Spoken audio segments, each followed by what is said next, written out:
Bonjour à tous, heureux de vous accueillir aujourd'hui à ce colloque sur la dérive totalitaire des enfants dans ce contexte de la crise, dans la continuité de cette crise, pseudo-crise sanitaire. Alors cet événement a été à l'initiative d'Ariane Bilran qui a contacté la Ligue, qui a répondu favorablement à son intention de réaliser ce colloque. Alors, ça a été un long parcours de combattants. On a eu beaucoup d'obstacles. C'était vraiment une course d'obstacles, presque un marathon. Et aujourd'hui, on arrive au bout du parcours. Faisons de cette journée une magnifique journée. Alors, nous accueillons Karine Kerki, qui est à gauche, une psychologue clinicienne. Senta de Peu, que certains connaissent. Cécile Maïchak, qui a dirigé ce Toton.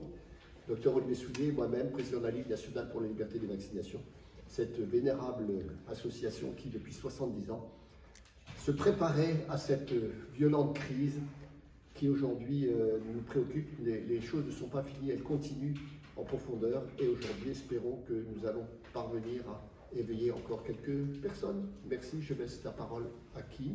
Vas-y, Senta. Du colloque. Je pense que la spécificité de la journée aujourd'hui, c'est d'avoir assemblé différentes pièces du puzzle totalitaire. Certains l'ont déjà vu venir, on va dire, donc avec l'agenda global. Au début, on va dire dans les 2-3 premières années, il y a quand même eu beaucoup de résistance face à cette idée. Tout le monde est toujours parti du fait que c'était des erreurs, des mauvaises compréhensions, etc. Je pense que maintenant, vraiment, ça se dessine, ça se démontre de plus en plus clairement qu'il y a un agenda global qui instrumentalise on va dire, la crise sanitaire et d'autres politiques et d'autres crises, d'autres événements qui sont souvent provoqués en partie. Et c'est un agenda global qui a quand même des accents eugénistes, totalitaires. Donc c'est pour ça qu'on est là pour en parler aujourd'hui. Il y a le volet, par exemple, des droits sexuels, il y a le volet de la vaccination, et on voit qu'il y a différentes pièces. Il y a la surveillance, il y en a d'autres. Il y a vraiment la responsabilité des organisations internationales, en particulier toutes les organisations onusiennes, qui manifestement, avec on va dire le forum de Davos, etc., a un agenda de contrôle complet. Donc ce qu'on est en train d'essayer de faire aujourd'hui, c'est de remonter jusque-là, jusqu'à la source, et de dire, voilà, là, à ce niveau-là, au niveau international, il y a différentes pièces d'un puzzle qui s'assemblent, qui est vraiment une prise de contrôle total, avec une violence extraordinaire sur la population, et en particulier sur les enfants. Donc voilà. Merci Senta. Alors on pourrait dire le titre du colloque est la dérive totalitaire sur les enfants. On pourrait dire que c'est pas une dérive alors, parce que le terme dérive, la définition, c'est déviation par rapport au cours normal. Les gens ont du mal à se rendre compte qu'en fait, ça suit un cours normal, ce qui est en train de se passer pour, disons, comment peut-on l'appeler, l'état profond, ou en tout cas les gouvernements qui nous dirigent, c'est un cours normal, c'est ce qu'ils prévoyaient. On peut dire que la vaccination, et on a vu dans les médias que certains avaient les mêmes propos le même jour. On se rend compte que par exemple, les drag queens qui vont dans les écoles et les bibliothèques, etc., ça se passe partout en Europe. Ça se passe au Portugal, ça se passe en France, ça se passe en Belgique. Donc on a parfois du mal à se rendre compte que c'est chapeauté et téléguidé. Oui. Comment expliquer ça aux gens Là, j'ai une petite élément de réponse. Donc, ces programmes sont chaque fois associés à des financements. Donc, on endette, on l'a bien vu comme on a encore poursuivi l'endettement avec les grands projets Next Generation, qui sont les grands emprunts de l'Union européenne pour financer la vaccination, toutes les soi-disant mesures de réponse aux crises. Maintenant, c'est l'Ukraine. 92 millions, la Belgique vient de débloquer pour l'Ukraine. Voilà, donc on n'arrête pas de s'endetter pour toutes ces soi-disant crises, on va dire provoquées, parce que c'est nous qui avons choisi, c'est l'Europe qui a choisi de prendre les sanctions, par exemple. Ou de faire ces programmes de vaccination signés par von der Leyen pour plusieurs milliards.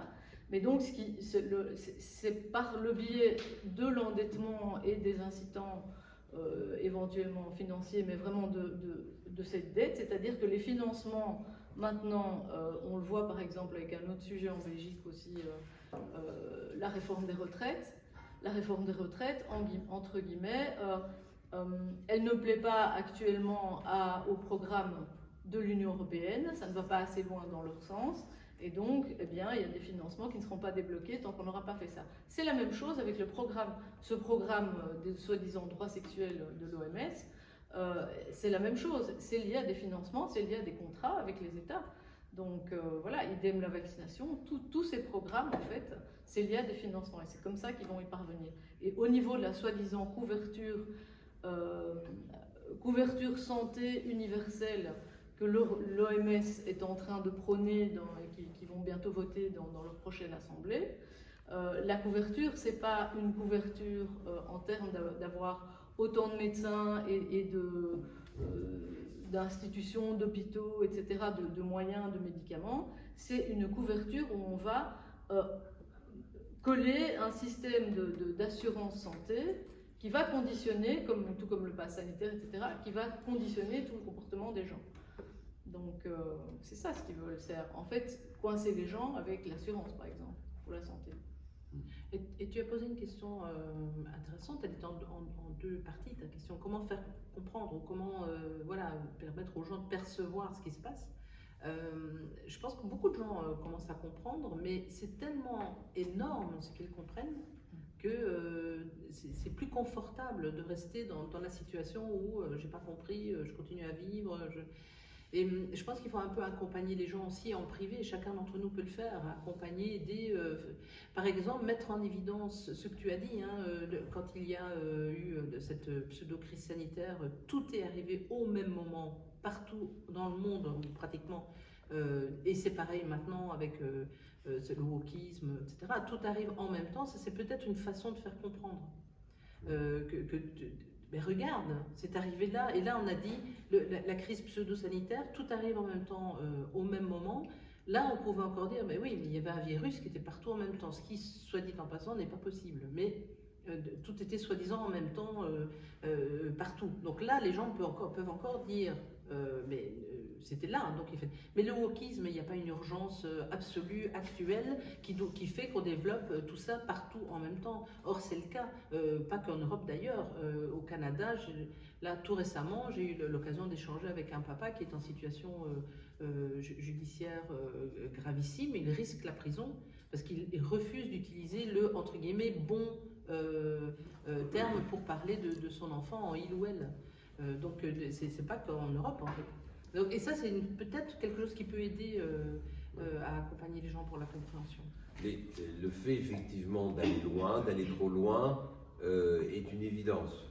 Dès le début de la crise, on a dit que l'histoire de la crise sanitaire n'était qu'un début. Et que derrière, on aurait effectivement les transgenres, les programmes d'extinction de réduction de population, toute la manipulation par le climat, qui est aussi quelque chose de très important, sur lequel on a énormément de mal à parler parce que il y a un certain nombre de tabous. Et je pense que le fait, d'abord, il faut prendre conscience que tout ce système est organisé. Le principe de la dette, depuis la Révolution française, on sait que c'est comme ça qu'on fait tomber les pays.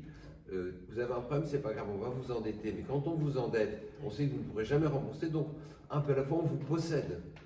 C'est-à-dire que les banques, les systèmes privés, depuis 2 siècles, possèdent la totalité des États et finissent par décider. Et comme ils ne payent pas leurs impôts, ce sont les voleurs qui prêtent l'argent aux États ensuite en disant, vous voyez, vous n'avez pas d'argent, donc les voleurs prêtent aux gens honnêtes et disent, maintenant vous nous appartenez. On faisait ça à l'époque quand les gens ne pouvaient pas payer, on les mettait en esclavage dans l'Antiquité. Vous n'avez pas de quoi payer vos dettes, vous êtes esclave pendant 50 ans, voilà. Et c'est comme ça que vous payez vos dettes. Bon, on a ce processus général, il faut vraiment voir ça avec du recul. Et donc effectivement, la globalité des processus, avec effectivement l'attaque sur les enfants, ça c'est pour leur petit plaisir de pédophile, si j'ose dire. Donc ils se font le petit plaisir de pédophile, de pouvoir utiliser tous les enfants de la planète pour leur propre plaisir. Et surtout, comme ils ne savent pas ce que c'est que la vie, vu qu'ils ont peur de vivre, et c'est pour ça qu'ils sont pour le transhumanisme, donc ils essaient de prendre la vie là où elle est. Le problème, c'est que ça ne leur appartient pas et qu'on n'a pas le droit de faire ça. Et donc, dans ce principe global de possession un petit peu à la fois, eh bien, c'est difficile parce qu'il faut faire tomber des choses. J'ai envie de dire que les droits sexuels selon l'ONU, où on dit que les enfants doivent apprendre à se masturber avant 4 ans, doivent avoir leur première relation sexuelle entre 6 ans et 12 ans, c'est tellement monstrueux que les gens vont commencer à voir que l'ONU est une organisation crapuleuse, est une organisation proxénète presque. Et c'est tellement énorme, ils vont tellement vite, tellement loin qu'on va se rendre compte. Mais vous voyez, on voit là toute la difficulté, par exemple, de montrer que l'histoire du GIEC, ce sont des gens qui sont sélectionnés, triés sur le volet parce qu'ils vont dans un certain sens. Et tous les gens qui commencent de plus en plus à dire oui, mais le réchauffement climatique, c'est pas lié au carbone. Hein, c'est lié au mouvement du soleil, etc. Même Mars, ça se réchauffe, et je ne crois pas qu'il y ait une économie carbone sur Mars. Donc, vous voyez, on a ce genre de choses, mais c'est très très difficile. Et le combat que l'on mène ici, qui est un combat de lucidité, d'explication, est un combat très important, parce que c'est la vision globale. Effectivement, vous avez raison quand vous dites que comment expliquer aux gens, oui, mais c'est vrai parce que tout le monde fait la même chose en même temps. Bah oui, il y a McKinsey partout. Même nous, au Conseil constitutionnel, il y a McKinsey. Donc voilà, c'est une réalité. On est dans cette situation-là. Et donc, c'est cette vague gigantesque sur laquelle il faut alerter. Et j'ai envie de dire que l'histoire des droits sexuels des enfants, eh bien, c'est vraiment, par moi, j'ai envie de dire, ça, c'est le truc qu'ils font de trop, qui va les dévoiler quant à leur monstruosité. Toucher aux enfants, c'est vraiment peut-être la chose qui va faire réagir les gens. C'est pour ça que ce que nous faisons aujourd'hui ici est extrêmement important, parce que c'est vraiment le truc où il ne devait vraiment pas aller. Et le truc qui va faire réagir tout le monde. Karina. Moi, j'ai choisi, par rapport à ce que viennent de dire mes collègues, j'ai choisi de prendre la vignette de la clinique du traumatisme. Je suis spécialisée dans le psychotrauma, je suis psychologue. Non, juste. Plus fort. D'accord, pardon. Je suis spécialisée dans le psychotrauma, je suis psychologue clinicienne, donc moi j'ai eu à cœur vraiment de dévoiler et de démontrer, de déplier comment ils ont mis en place tout le mécanisme pour justement mettre les parents dans la situation de maltraiter leurs enfants, comment ils ont mis les enfants en situation traumatique, et à chaque stade du développement, ils ont attaqué les acquisitions de les potentialités des enfants. Donc à chaque fois, ils ont attaqué systématiquement, ils ont mis en œuvre systématiquement tout ce qu'il ne faut pas faire dans le développement de l'enfant. Donc du coup, moi j'ai vraiment eu à cœur de déplier ça et de démontrer quand même, parce qu'on a des outils à notre disposition, puisqu'on connaît le mécanisme de la manipulation, on connaît le mécanisme du trauma. On a aussi justement dans la clinique du trauma beaucoup d'éléments pour aider les gens à sortir du trauma. Ouais. C'est la vignette que j'ai choisie, et que justement c'est aussi leur... ils ne sont pas dans la toute-puissance, même si c'est leur souhait, hein, même s'ils ont maltraité les enfants, même s'ils ont mis les parents en situation de dissonance cognitive, ils les ont amenés à maltraiter leurs enfants. On a quand même des outils pour sortir de ça. Et ce qui me semble important, c'est de redonner du sens à ce que les parents ont fait, parce qu'ils sont en dissonance cognitive. Donc c'est de redonner du sens, de leur expliquer ce qui s'est passé et de leur montrer qu'ils peuvent ressortir de ça. Ça, c'est ce qu'on voit dans la clinique du trauma. Série, t'as une question? Oui. En fait, derrière, on parlait de propriété. J'ai l'impression qu'en fait, on essaye d'enlever aux parents la propriété de leurs enfants. On se demande si l'État est en train d'essayer d'avoir la main sur l'enfance en évinçant les parents de leur éducation, de leur socialisation. Comment vous voyez ça, vous? Est-ce que c'est un processus qui vous semble réel? Et comment contrer éventuellement quelque chose comme ça? Est-ce que c'est par la loi? Est-ce que c'est en réinvestissant les parents? Alors, eh bien, c'est justement là où l'outil de la vaccination sert à aller vers ce procédé ou désocialiser, enfin, de s'accaparer les enfants au niveau de l'État, puisque la vaccination obligatoire, pédiatrique obligatoire, est un des outils qui permet justement ça. Les parents sont menacés en permanence de voir leurs droits parentaux suspendus s'ils n'obéissent pas à ces obligations. Et c'est en ça que la vaccination est un outil, est une arme qui est socialement dangereuse. Je peux rajouter quelque chose aussi. Vas-y, c'est ça, c'est vraiment un des points clés, c'est-à-dire des points communs qu'on voit, cette attaque sur l'autorité parentale, l'abaissement de l'âge du consentement, que ce soit le consentement, on va dire, enfin, il n'y a pas de consentement ferme dans les relations sexuelles, hein, soi-disant maintenant, qui peuvent être consentis plus tôt, ou dans la vaccination, ou dans les histoires d'identité de genre, où on peut tout faire, même en dehors de la connaissance, de l'information du parent. On peut, dans certains pays, vacciner, un enfant peut soi-disant, si ce n'est pas des vaccins obligatoires, où là déjà le consentement lui est enlevé, on va dire, d'office ainsi qu'aux parents. Mais sinon, par exemple, des vaccins comme le vaccin vert d'asile, maintenant, on abaisse l'âge du soi-disant consentement possible de l'enfant en dehors justement de ses parents. Et je pense que ce qu'il faut voir aussi, c'est à quel point tous ces phénomènes sont des phénomènes typiques de la démarche totalitaire, en fait. Si on compare avec le nazisme, ce que Ariane Billerand a fait aussi, et ce que d'autres personnes comme Vera Sharav, j'en parlais juste après parce que c'est très important, font, on voit que toutes ces stratégies, tous ces mécanismes, le trauma est une donnée essentielle si on veut induire les gens, la population, dans finalement à devenir de gens entre guillemets normaux, à avoir des comportements aberrants, voire monstrueux. Donc à obéir, à violer les lois, les principes, etc. Il y a cette, entre guillemets, nécessité d'introduire une forme de traumatisme permanent de la population. Et donc on voit que c'est ce qui se passe. Et je pense que ça, c'est vraiment le point commun. Donc c'est pour ça que les témoignages sont extrêmement importants. Les témoignages des personnes, les témoignages des victimes, les témoignages justement comme vous, des cliniciens. Et je pense par exemple aussi, puisqu'il faut appeler un chat, tout ce qui est l'agenda eugéniste qu'on a vu avec la montée du nazisme, eh bien on le retrouve aujourd'hui. Donc il y a cette série documentaire tout à fait extraordinaire de Vera Sharav, qui est une rescapée des camps, qui sort demain en version française, en sous-titrage français. Et là où elle a interrogé des rescapés comme elle ou des personnes de 2e ou 3e génération qui font vraiment la liste des parallèles entre ce qui s'est passé lors de la montée du nazisme et ce qu'on a vu avec la pandémie. Voilà. Et là, il y a 5 heures de documentaire, c'est flagrant. Et on a quand même aussi des scientifiques, par exemple avec la vaccination, enfin les injections Covid. On a des scientifiques comme Mike Eden dans le documentaire qui le confirment et qui disent là, ça ne peut pas être une erreur. Scientifiquement, les gens qui ont travaillé, qui ont été dans des compagnies, il vient de Pfizer, dans des compagnies pharmaceutiques qui ont développé ce genre de produits, on dit voilà, on a choisi les solutions, entre guillemets, vaccinales, les technologies avec la protéine spike, etc., qui sont celles qui sont dangereuses. C'est pas un hasard. Et on refuse de l'admettre. Pourquoi est-ce qu'on a vacciné les enfants alors qu'on n'en avait pas besoin? Je veux dire, tout ça, vraiment, il faut que les gens admettent, oui, il y a une intention de nuire, c'est clair.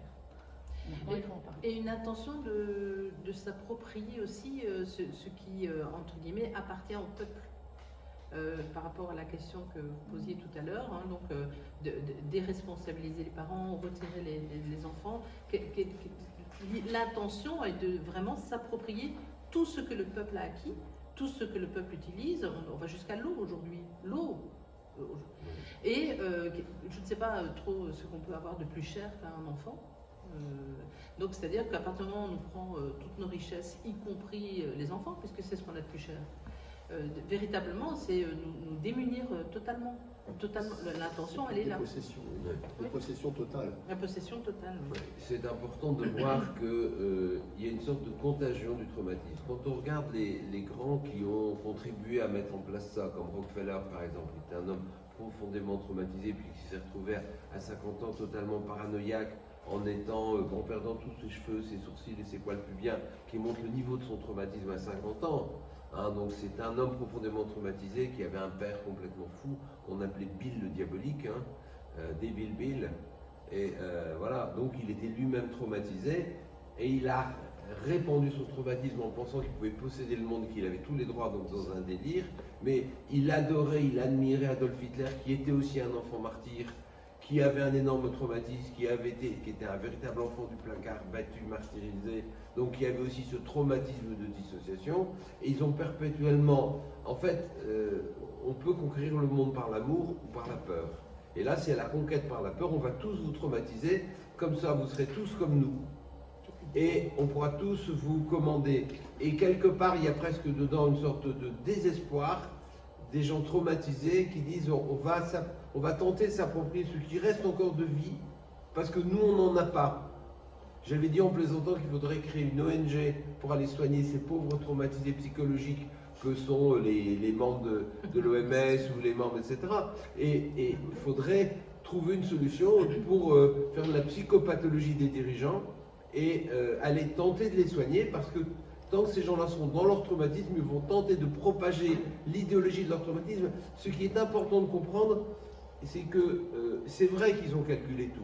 C'est vrai quand on voit avoir agi sur le système de coagulation, quand on regarde en détail l'action du vaccin, de la spike, le système de coagulation, le système de la régulation du système cardiaque, c'est-à-dire le système rénine-angiotensine, c'était difficile de faire plus dangereux. Vous voyez, c'est vraiment extraordinaire bien. Ils ont visé dans le centre de la cible de ce qu'il y avait de plus dangereux pour maintenir les gens en état de stress perpétuel, parce que non, vous avez une action et sur le stress, il y a une relaxation tout de suite derrière. Et là, on est bloqué en action. Donc les gens se retrouvent bloqués en stress. Mais si c'est toujours important face aux gens qui sont en face de nous de comprendre ce qui se passe. Je pense qu'il y a une forme de sincérité dans leur folie. Et c'est ça qui les rend extraordinairement dangereux. C'est-à-dire que dans leur idée à eux, ils sont cohérents avec leur folie. Ils sont cohérents avec leur manière de faire. Et dans la mesure où eux ont perdu le sens humain, eh bien, ils essayent de faire au mieux dans leur absence d'humanité et dans leur traumatisme.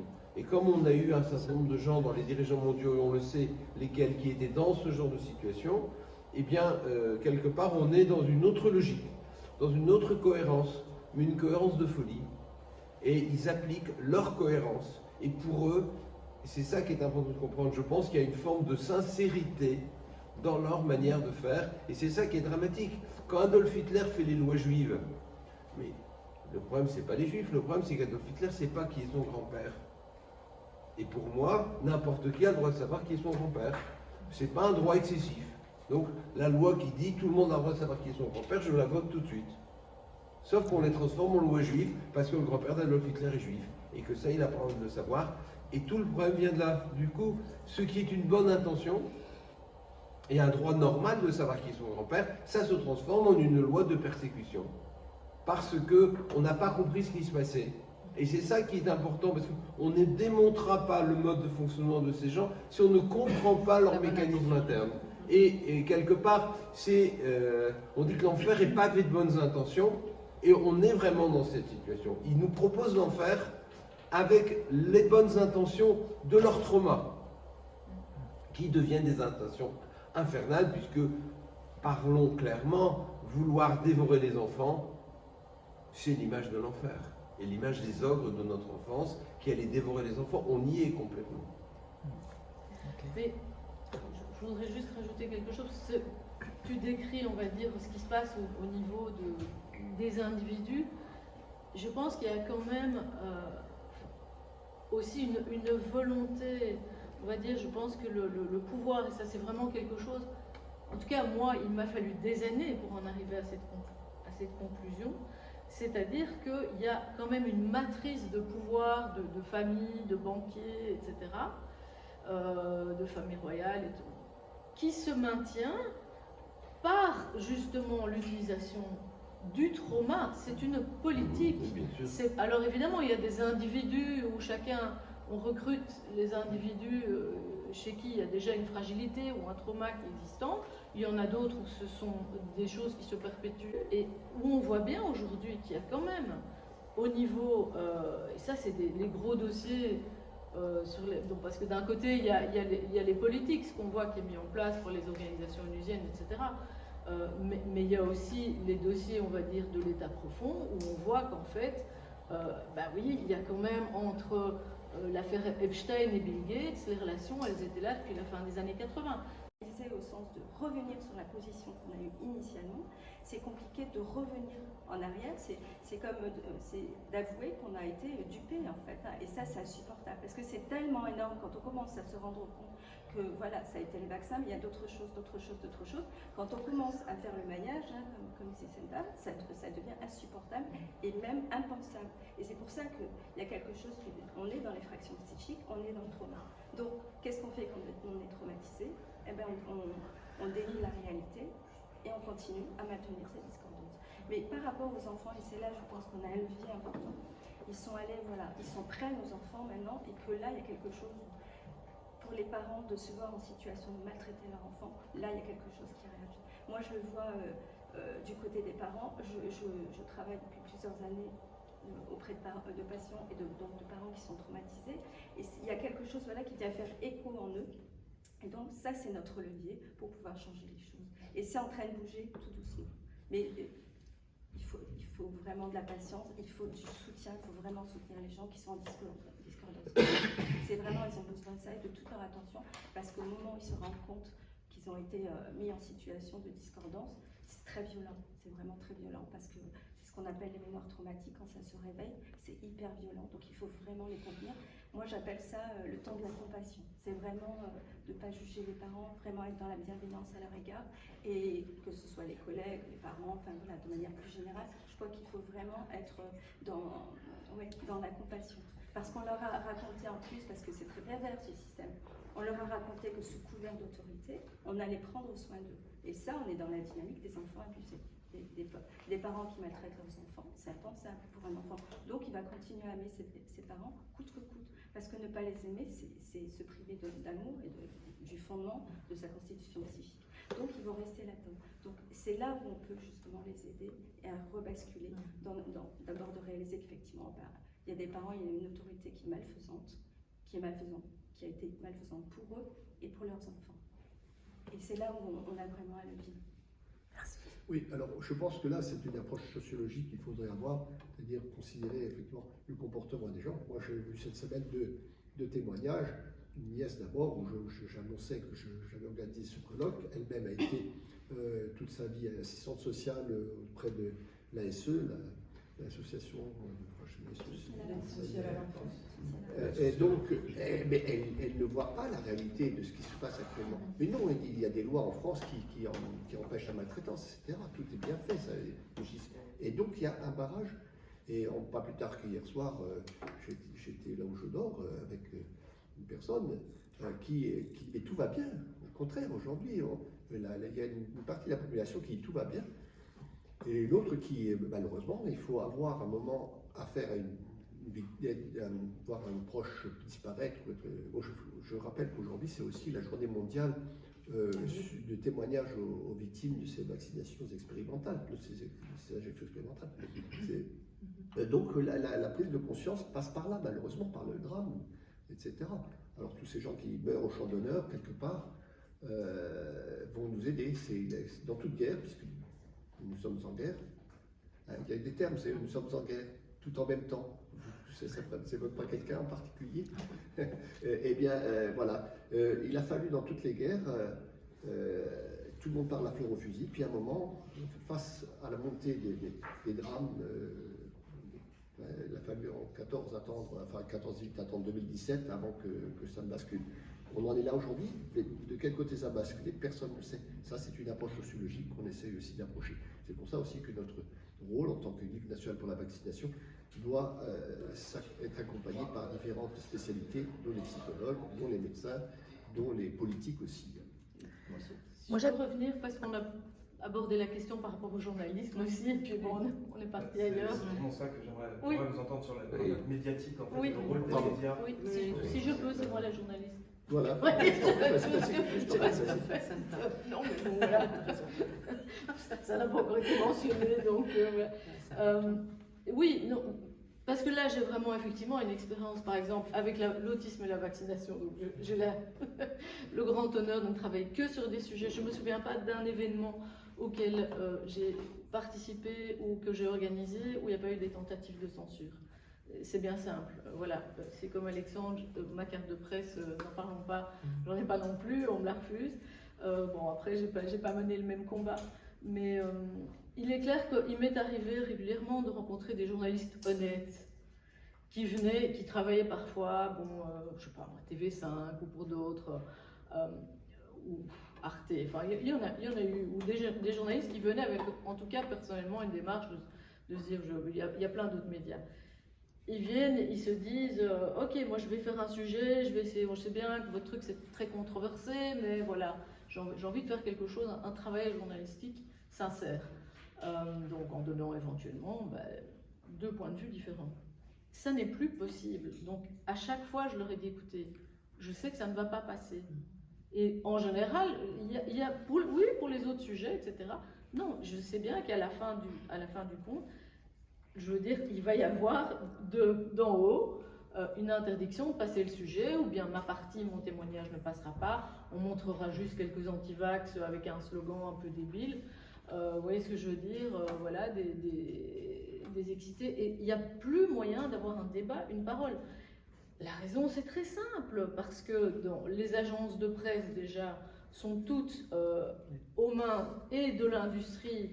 On prend Reuters, l'industrie, enfin, je veux dire, le groupe Murdoch le fils du groupe Murdoch était dans GSK, les agences de presse, Reuters, c'est Pfizer ou Merck, je ne sais plus.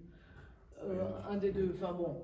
Donc, elles sont clairement déjà infiltrées et par l'industrie et par les agences de renseignement qui sont dedans aussi, qui travaillent ensemble. Idem pour les journaux scientifiques. Bon voilà, les études qui déplaisent, elles ne paraissent pas. Donc c'est la même chose. Donc comment voulez-vous qu'on fasse? On sait très bien que les grands groupes appartiennent en France, appartiennent à combien? 9 personnes. Il n'y a pas à en sortir. Je veux dire, c'est comme ça. Et ils ne font pas que pas en parler.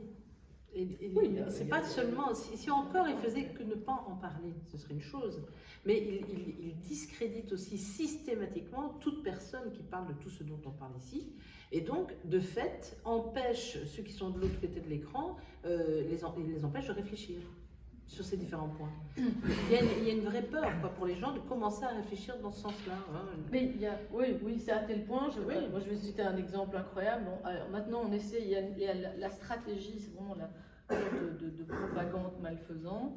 Il y a la stratégie de dire les gens qui critiquent la vaccination, les anti-vax, voilà, même s'ils ne sont pas anti-vax, dès qu'il y a la moindre critique, on les qualifie d'anti-vax. Eh bien, ce sont tous des gens d'extrême droite. Anti-vax, antisémites, extrême droite, voilà, négationnistes. Absolument. Quand on voit, mais c'est quand même un exemple extraordinaire, je veux dire, quand on voit quelqu'un comme Vera Sharaf, parce qu'au-delà de ça, je ne sais pas ce qu'on peut imaginer de pire, qui est invité à Nuremberg, pour les 75 ans de Nuremberg, à prononcer un discours. Déjà, on ne la met pas sur la liste des invités parce qu'on a peur qu'on ne la laisse pas rentrer dans le pays. Ou que la manifestation soit annulée. Elle prononce un discours très mesuré, mais dans lequel elle fait des parallèles entre la situation actuelle et la montée du nazisme. Et à ce moment-là, qu'est-ce qu'on fait? Bon, premièrement, il y a une campagne de lynchage. Deuxièmement, il y a des accusations, donc une plainte qui est portée à la police, une plainte au pénal, pour dire, voilà, madame, si vous continuez, on vous arrête. Elle était prévue à une manifestation 3 jours plus tard. Bon, voilà, il y a des gardes qui sont venus lui dire, si vous montez et que vous parlez, on vous arrête. Quelqu'un qui a vécu 3 ans dans les camps, on l'accuse d'abuser de la mémoire de l'Holocauste. Je veux dire, il y a un moment où la dissonance cognitive, enfin, je ne sais pas, c'est tellement flagrant, je ne sais pas ce qu'on peut faire de plus là. Il y a quelque chose qui me semble très important concernant la presse. Je pense que Kairos est plus connu et plus lu que Le Monde. Le Monde, aujourd'hui, il n'y a que 9000 abonnés. Je pense que les vidéos de Kairos, il y a plus que 9000 vues. C'est clair? Donc aujourd'hui, on a quoi? On a une presse globale. Alors je crois que c'est à Sud Radio qu'ils ont dit l'autre jour, il y a 2 types, dans la presse classique, il y a 2 types de journalistes. Il y a les journalistes honnêtes et il y a ceux qui ont du travail. Donc, en gros, quoi, mais il n'y a pas de malhonnêtes. Il y a ceux qui sont honnêtes, ceux qui ont du travail. Je trouve que c'est très bien dit. Et tout ce système de presse qui a fait la presse classique, comme Le Monde, qui a été un très grand journal, ou comme Le Parisien, Libération, qui ont été des grands journaux il y a 30 ou 40 ans, ou l'Express même. Et sont maintenant, tout le monde réalise bien. Alors les gens ne vont plus les lire, c'est tout. Il y a 20 ans, je disais Le Point, maintenant, je lis la désinformation dans Le Point. Je sais quels sont les points de désinformation parce qu'on les a là-bas. Et donc, il y a une montée, ce que je trouve très positif, il y a une montée de médias alternatifs comme vous, qui êtes ici avec nous aujourd'hui, et qui ont, à mon avis, une audience supérieure. Comment on arrive, en un temps record, comme certains d'entre vous, je connais depuis un moment, à monter un média. Pourquoi? Parce que les gens sont amateurs de vraies informations, et que quand ils ont vu un média comme Kairos, la chaîne humaine, dans Devamos, qui leur donne des informations de qualité, ils retournent dessus. Donc en fait, la réalité, c'est qu'il y a un effondrement, d'une certaine manière, il y a une apparence qui est tenue. Vous avez vu que Macron a encore donné des millions d'euros pour tenir ses journaux, parce qu'ils ne tiennent que par ça. Alors comment on fait pour avoir des subventions? On fait du tirage, et après ça, on tire 500 000 exemplaires de papier, et après ça, on le détruit tous les jours. Comme ça, on garde ses subventions. Mais en réalité, ce n'est pas 500 000, c'est 9 000. Ça, c'est la réalité. Donc, ce que je trouve extrêmement positif, c'est cette montée d'une autre presse qui devient très importante sur Internet, sur Telegram, pas sur Facebook. Moi, je ne veux même pas savoir que ça existe, ni Google. C'est des gens qui n'existent pas pour moi. Heureusement, on a Twitter maintenant.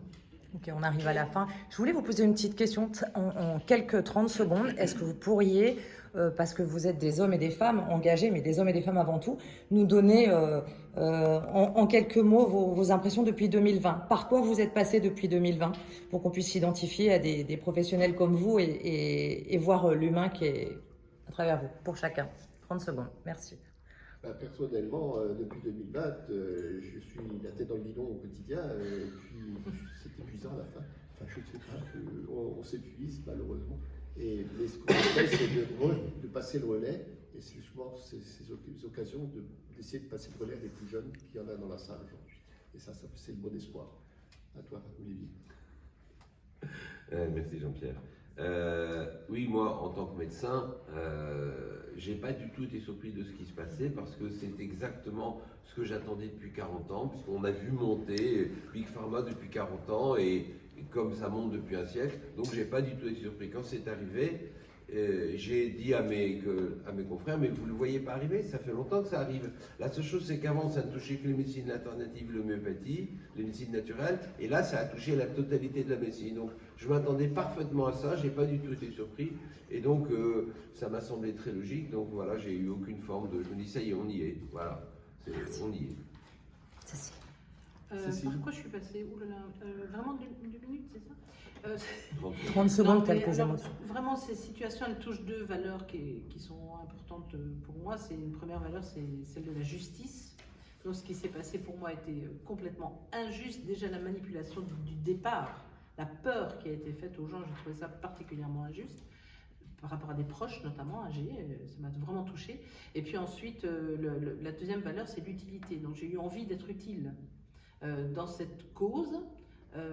Et donc voilà, moi je reste focalisée sur la cause.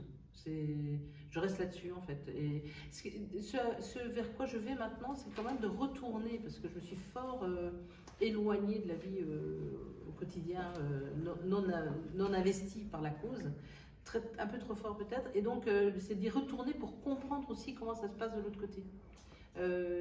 Voilà, j'en suis là aujourd'hui en tout cas. Merci.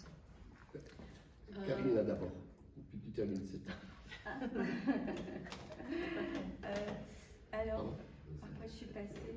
Je dirais d'abord, j'ai perdu mes idéaux professionnels à un moment donné. Je me suis rendu compte de la dégradation de la prise en charge des patients à l'hôpital depuis plus de 20 ans, et là ça s'est vraiment accéléré. Donc j'ai perdu mes idéaux professionnels dans cet endroit-là. Donc j'ai dû remanier vraiment ma manière de travailler, toutes mes interrogations.